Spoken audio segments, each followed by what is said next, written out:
Universidad Nacional Autónoma de México, Facultad de Estudios Superiores Aragón, Derecho Romano II. Tema: incumplimiento de las obligaciones.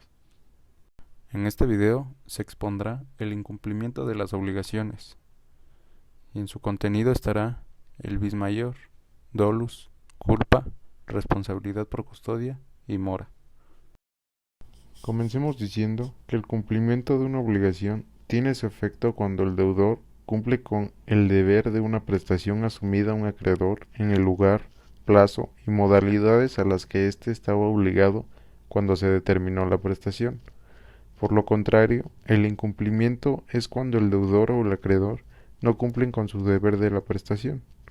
Las formas de incumplimiento de una obligación son bis maior, dolus, culpa, responsabilidad por custodia y mora.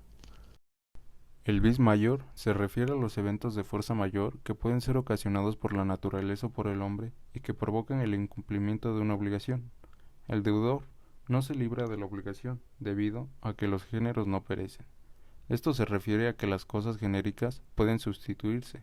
Por ende, en caso de pérdida no se pierde la obligación de la cosa, solo se sustituye. Es decir, cuando el objeto que se ha perdido por bis maior es un objeto genérico, no se pierde la obligación, ya que puede sustituirse para hacer completada la obligación. Por otro lado, cuando el objeto es específico y se pierde a causa de bis maior, en este caso sí se pierde la obligación, ya que no es posible reemplazar el objeto. Dolo. El dolo es una intención maliciosa tendiente a producir un daño material en la víctima. Se refiere a la intención del deudor de no cumplir con la obligación. Es el contrario a la buena fe y a las buenas costumbres. Es la conducta voluntaria y maliciosa del deudor tendiente a impedir el cumplimiento de una obligación o a hacer imposible la prestación de una cosa. El deudor responde siempre por el dolo. La obligación subsiste. La obligación es reemplazada por una indemnización debido a que no era posible el incumplimiento de esta, ya que por medio del dolo hace imposible el incumplimiento de una obligación y cambia a una indemnización pecuniaria, correspondiente al incumplimiento más daños y perjuicios. Los menores de 7 años y los locos no eran capaces de delinquir el dolo. Culpa. La culpa es cuando no hay intención del deudor de querer provocar un daño, pero por imprudencia, por accidente, falta de precaución o prevención provoca un daño o el incumplimiento de la obligación. Al descuido o negligencia que causa daño sin querer es llamado culpa. En este caso, no necesariamente causa un daño, sino que causa el incumplimiento de una obligación. La culpa grave o lata es cuando se sabe que el realizar una acción puede llegar a causar un daño, pero aún así se realiza. Se equiparaba al dolo. Era una negligencia extrema que consistía en no prever consecuencias que cualquiera hubiera previsto. La culpa leve o levis es cuando no se sabe que el realizar una acción puede llegar a causar un daño. Consistía en la inobservancia de una persona normal. En los casos de dolo y culpa, la obligación subsiste. Es igual el incumplimiento respecto al dolo. En casos de que se hiciera imposible cumplirla, se transformaba en una indemnización pecuniaria.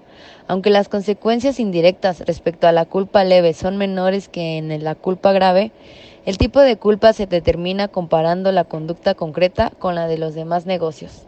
También podía haber responsabilidad por culpa ajena, donde se hacía responsable de la pena la otra persona que no fuera la de la culpa, como en donde los bancos, hoteles e incluso el paterfamilias se hacía responsable por los daños causados por sus empleados, hijos o esclavos. El paterfamilias se podía deshacer de la responsabilidad por el abandono nupcial. La responsabilidad por custodia es cuando el deudor tiene a su custodia o en su poder un mueble no fungible, irreemplazable o que no tiene sustituto de la misma especie, el cual es propiedad del acreedor y debe devolverse, en caso de que se pierda o deteriore antes de ser regresada. Por este incumplimiento se debe responder, a menos que fuera por bis maior. Un ejemplo es el arrendamiento de una cosa mueble, en donde si la cosa se perdía, dañaba o algo por el estilo, el deudor se hace responsable de la cosa.